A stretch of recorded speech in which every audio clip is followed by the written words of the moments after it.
Hi everyone, my name is Ann Ellis and I'm the Children, Youth and Family Minister at Mount Seymour United Church in North Vancouver, and I'd like to welcome you to our Children and Youth Gathering video for December 20th, 2020. For the 4 weeks in Advent, the 4 weeks leading up to Christmas, we take time to prepare ourselves to enter the mystery that is the Christmas season and the Christmas story. Each week of Advent has a special idea associated with it: hope, peace, joy, and love. And on this, the fourth Sunday before Christmas, we will be talking about love. For our activity later on in the video, you will need a piece of paper and a pair of scissors. And that's it for this week. There is also in the email that came to your families an instruction sheet of what we're going to be doing so that you could do this on your own. And in the email that came to your families is the final piece of our Advent and Christmas poster. So it'll look like this in your email, and here's mine. I have finished coloring it, and I am going to post it up.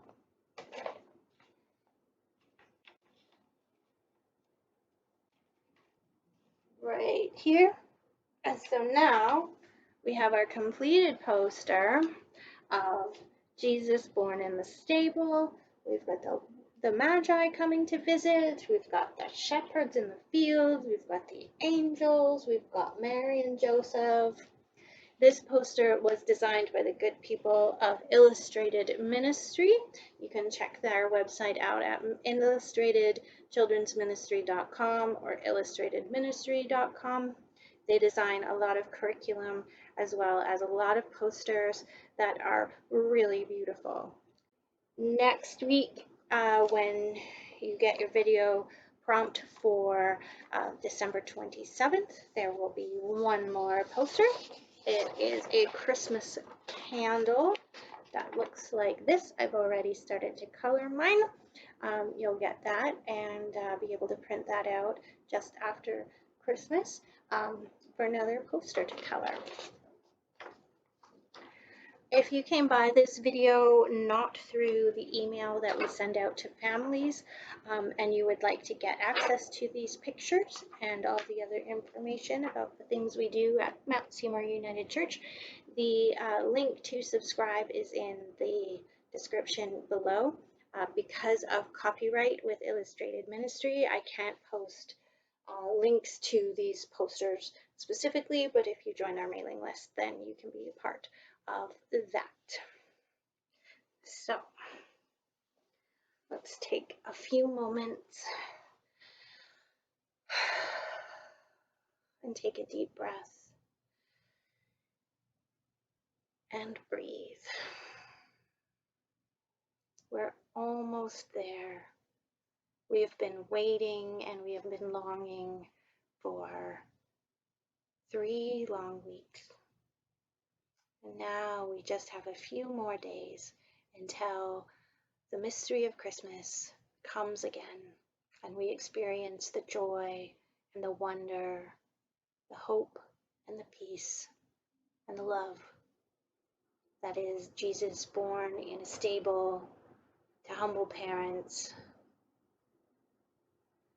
and the amazing things that he will grow up to do and the amazing person that he will grow up to be. So the welcome that we extend at Mount Seymour United Church is as broad and as deep as we can make it. We welcome you no matter how old or how young you are, no matter your marital status, your financial background, or economic position. And you are welcome here, whatever your sexual orientation, your gender identity, or gender expression. You are welcome here if you consider yourself to be a Christian, or if you are part of another faith tradition, or if you're of no particular faith or religion at all. You are welcome here. and we welcome all who seek the ideals of justice, peace, and compassion. Mount Seymour United Church is located on the unceded and ancestral territories of the Tsleil-Waututh people.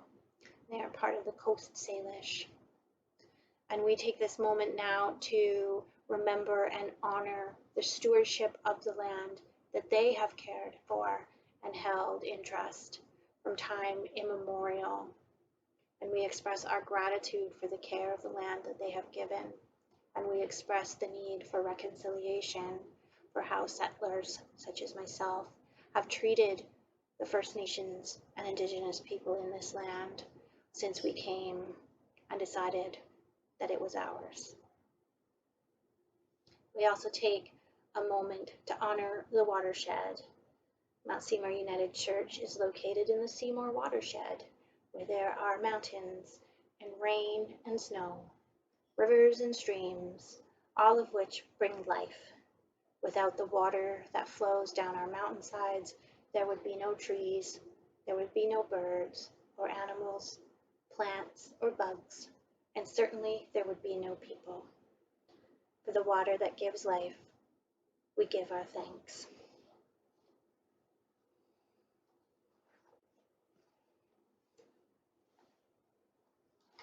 We've been preparing to enter the mystery of Christmas for the last 4 weeks of Advent by lighting candles on our wreath to remind us of light in the darkness.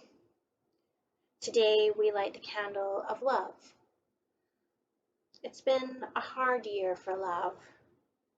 I think a lot of people have found a hard time continuing to love as we are forced to change, asked to have our holidays be different, and wonder, how can we share love with those we care about when we can't be together? Something that has helped me keep love in my heart is knowing that by staying apart from my family, by being careful with how often I go out and spend time in public and how I take care of myself, shows love, because it shows that I care, that I don't want other people to get sick. I don't want to spread illness, whether it be COVID or just a common cold. And so as hard as it is to stay isolated and to stay home, I do so that when we are able to gather again, everyone will be there.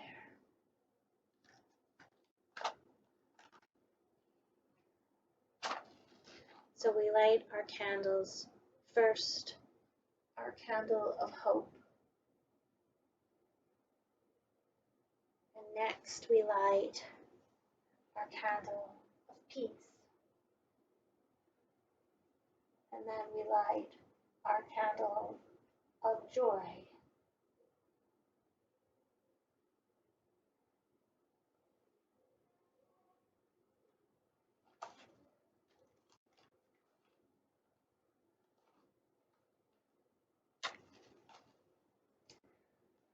And finally, we light the candle of love. And we remember that we believe in love even when it is hard to find. May love light the way for all who are seeking.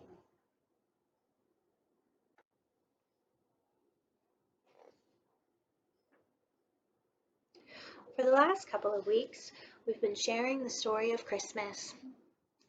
We've also learned that the story of Christmas takes place in 2 different books of the Bible, in Luke and in Matthew. Each book tells a different part of the story that we combine together to tell the story of Christmas. So, do you remember which part is in which book?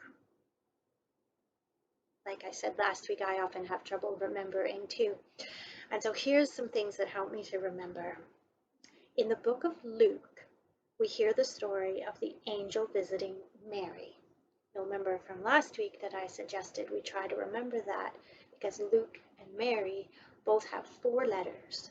So we can remember that Luke has the story of Mary and the angel, and Matthew has the story of Joseph and the angel. We then heard the story last week about the angels visiting shepherds. And that story was also in Luke. Now this week, we're going to hear the story of the Magi, sometimes called the wise men, how they came to visit Jesus. And that part of the story is in Matthew. So I remember which part is in Luke and in Matthew by remembering that Magi and Matthew both start with the letter M. And so those two go together. Maybe that's a little bit confusing, but it helps me to remember. So in Luke, we have Mary and the shepherds. In Matthew, we have Joseph and the Magi. So, are you ready to hear the story?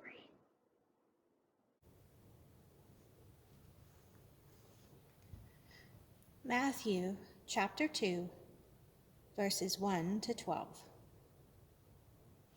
In the time of King Herod, after Jesus was born in Bethlehem of Judea, Magi from the east came to Jerusalem asking, "Where is the child who has been born King of the Jews?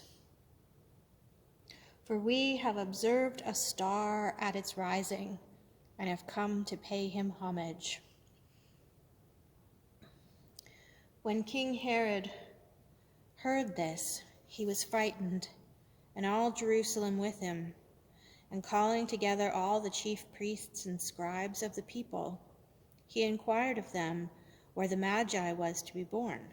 And they told him, "In Bethlehem of Judea, for so it has been written by the prophet, 'And you, Bethlehem, in the land of Judea, are by no means least among the rulers of Judah. For from you shall come a ruler who is to shepherd my people Israel.'" Then Herod secretly called for the Magi and learned from them the exact time when the star had appeared. Then he sent them to Bethlehem, saying, "Go and search diligently for the child, and when you have found him, bring me word, so that I may also go and pay him homage." When they heard the king, they set out there, and ahead of them went a star that they had seen at its rising, until it stopped over the place where the child was born.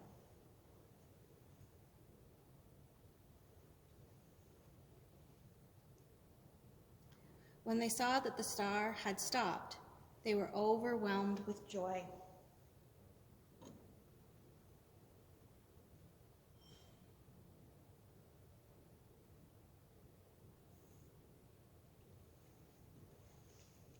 On entering the house, they saw the child with Mary, his mother, and they knelt down and paid him homage. Then, opening their treasure chests, they offered him gifts of gold, frankincense, and myrrh. And having been warned in a dream not to return to Herod, they left for their own country by another road. So I wonder if you've ever seen anything that feels like a sign.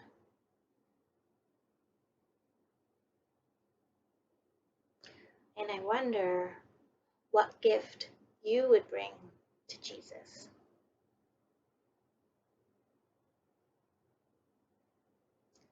And I wonder how you might show love this holiday season.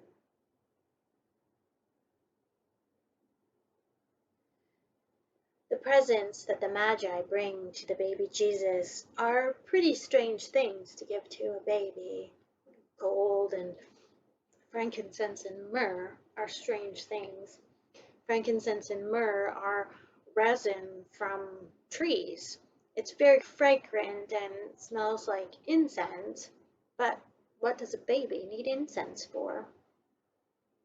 Well, they're usually items that you would give to a king or a queen, and so they give them to Jesus because they believe that Jesus is one day going to be a very important person, a king or somebody with a lot of power.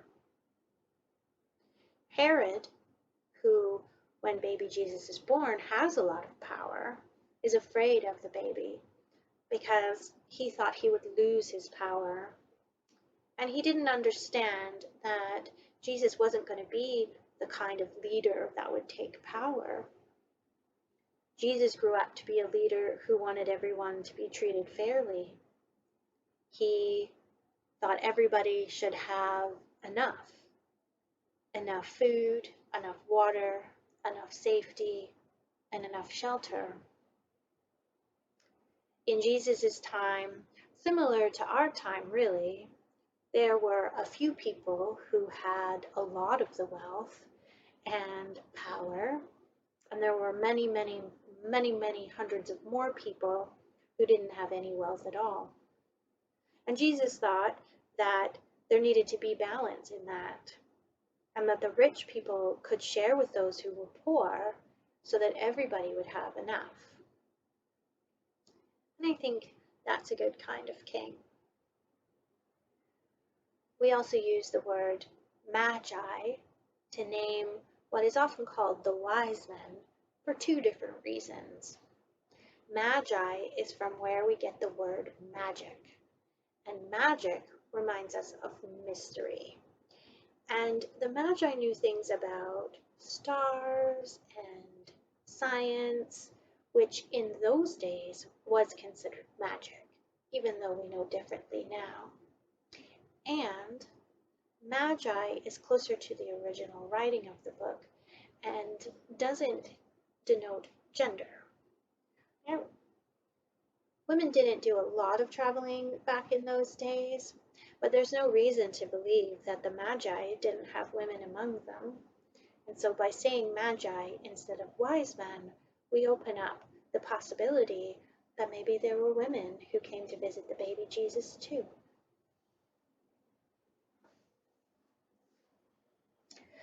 So for our activity this week, we are going to learn how to make a star.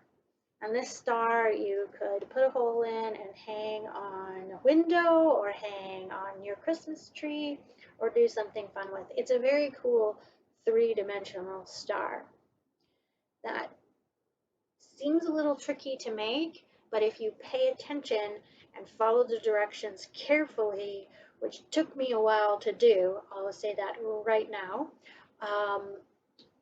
you can make a star, okay?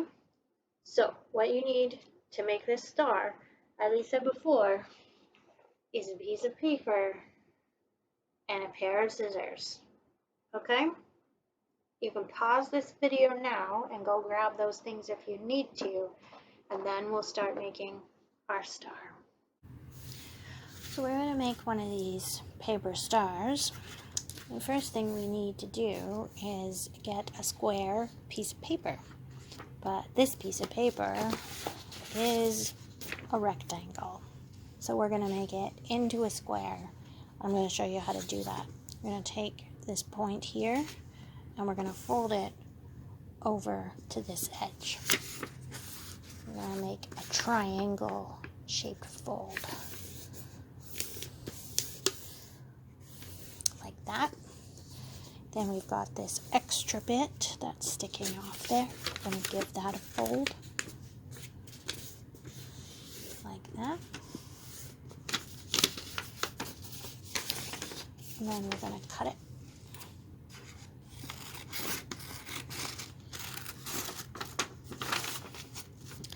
Cut this bit off.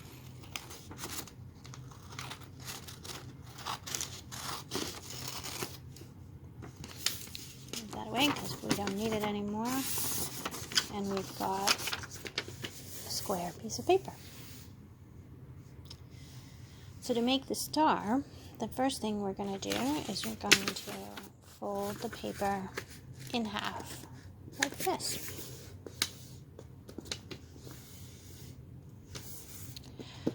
We've got a fold here from when we were making the square, and we're going to use that, and we're just going to fold it again like this, bringing this tip up here to this edge, like that, and unfold it. We're going to do the same thing from this side.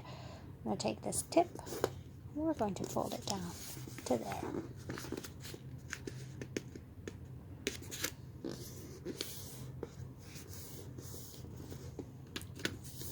That's going to give us this X shape on the side of the paper, and that's going to be important to remember because we need this spot right here in the middle of the X.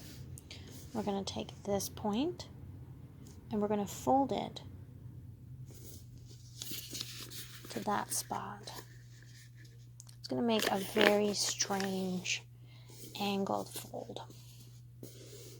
That's exactly what we want to do. Then we're going to take this point here and we're going to fold it to this edge, like that.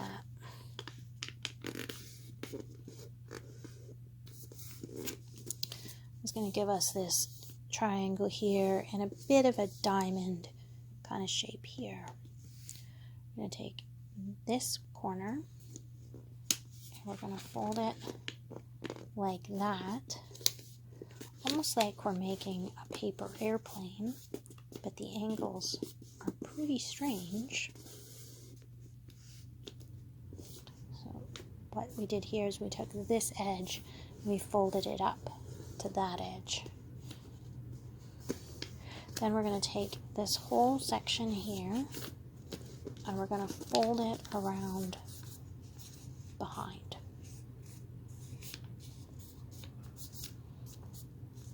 So let me just show you that again. We took this part where there's this crease here and we're going to fold it backwards. It's going to leave us with this really strange shape. Now we need our scissors again, and we're going to cut from this point here, kind of down across here like that. If you want, you can fold kind of like that, so you get an angle like this.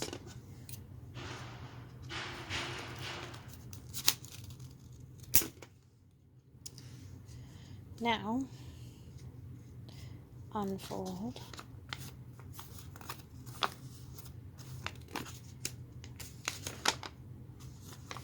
You've got a star, but we want to make it so that all the folds that go to the outer points are shaped in one way. And that just takes a little bit of bending and maneuvering.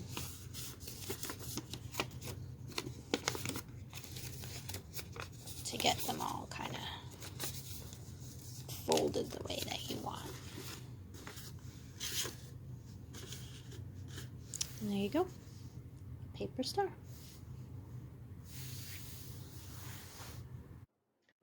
During Advent, we take donations on our giving tree for First United Church on the downtown east side of Vancouver and for the North Shore Youth Safe House, which is a part of Hollyburn Family Services.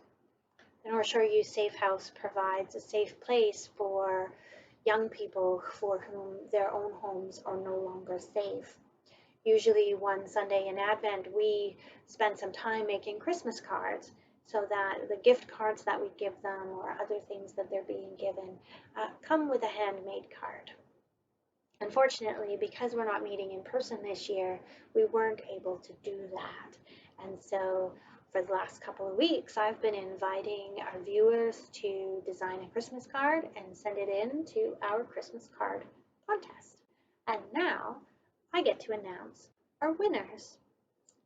So each of our winners will receive a gift card to Indigo Books. That will come in your email to one of your grown-ups. So go and check with them once you see if you are a winner.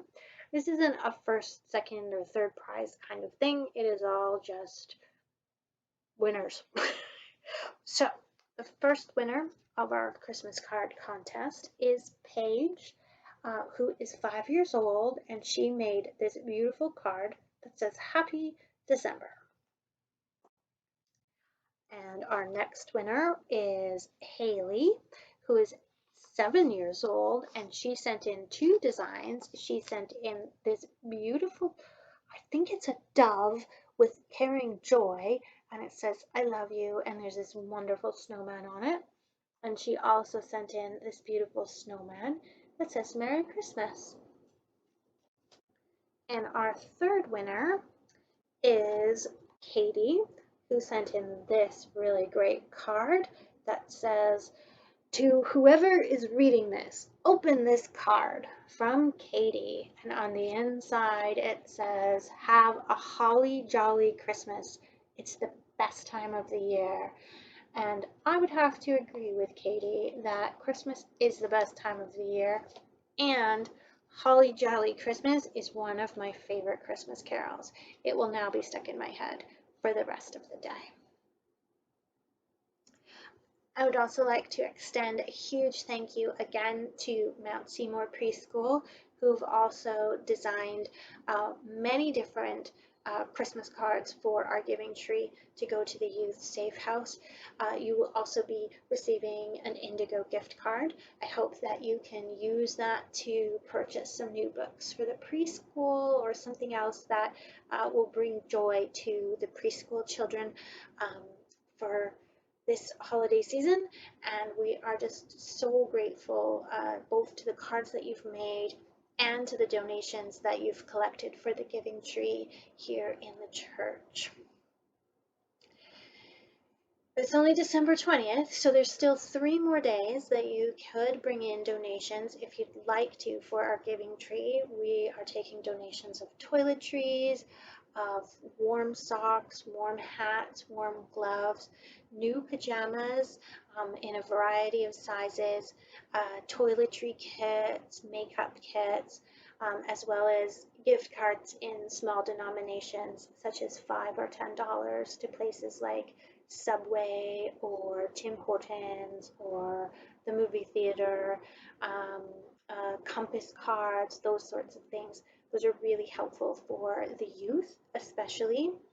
And if you can't stop in and bring in a donation, you can donate through our website, which is in the description below. You just hit the donate button, and in the notes section on the donation section, you can write that you want your donation to go to the North Shore Youth Safe House or to First United Church on the downtown east side.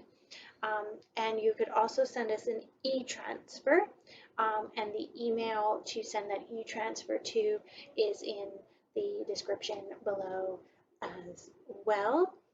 And again, you can let us know where you'd like that donation to go to. So this is the last week for practicing this little light of mine. I hope that you've been enjoying watching Heather and have learned some of the signs for the song. Next week, the Sunday after Christmas, is usually our Pajama Sunday here at Mount Seymour United Church, and all us kids, yeah, I'm a kid, wear our pajamas and we watch a Christmas movie. We're going to do the same thing next week without the all together watching a movie piece. But wear your jammies when you turn this video on. I'm going to share a Christmas story with you, and then we'll give you a list of different Christmas movies that you can go and watch. So I hope you have a wonderful, merry, safe, and wonderful Christmas this year. And I look forward to seeing you next week. Merry Christmas. Bye.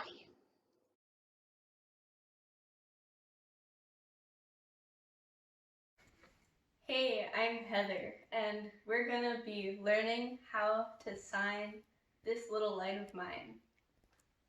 So first, you wanna take this little, so it's like a little box, like this little, and then light is like a flickering flame light of mine. Have your palm open and have it to yourself.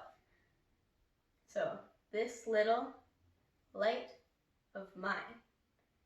And then take your pointer finger and point it at yourself and say, I'm gonna let it shine. Like it's shining all over the place. It sparkles. So this little light of mine, I'm gonna let it shine. So now we're gonna learn how to do the second verse. So it's hide it under a bushel. No, I'm gonna let it shine.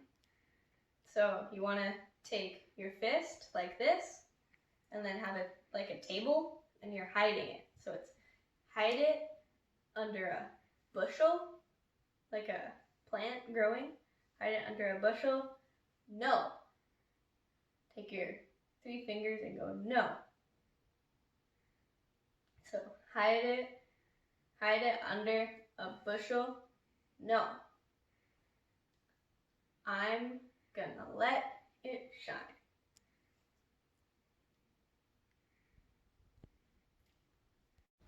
Hi, I'm Heather, and we're gonna learn the next 2 verses of This Little Light of Mine in sign language. So first we're doing won't let anyone blow it out. I'm gonna let it shine.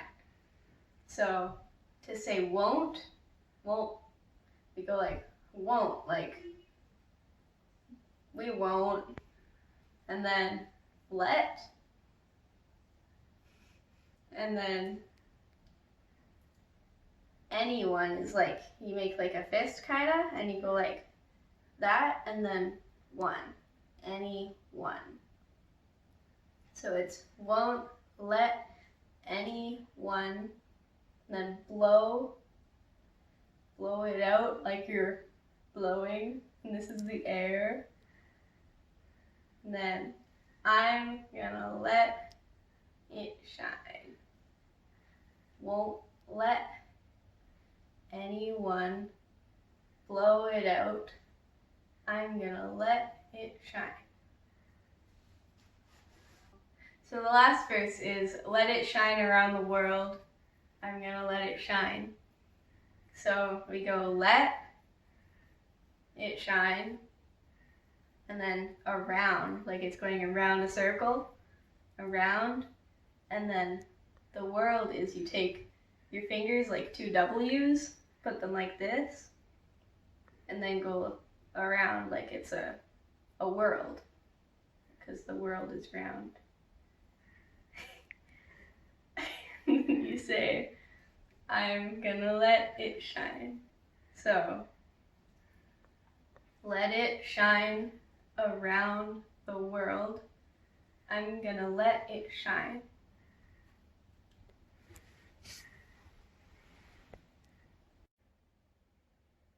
Now we're gonna sing the whole song. This little light of mine, I'm gonna let it shine. This little light of mine, I'm gonna let it shine. This little light of mine, I'm gonna let it shine. Let it shine, let it shine, let it shine. Hide it under a bushel. No, I'm gonna let it shine. Hide it under a bushel. No, I'm gonna let it shine. hide it under a bushel. No, I'm gonna let it shine, let it shine, let it shine, let it shine. Don't let anyone it out. I'm gonna let it shine. Don't let anyone blow it out. I'm gonna let it shine. Don't let anyone blow it out. I'm gonna let it shine. Let it shine. Let it shine. Let it shine. Let it shine around the world. I'm gonna let it shine. Let it shine around the world. I'm gonna let it shine. Let it shine around the world. I'm gonna let it shine. Let it shine. Let it shine. Let it shine.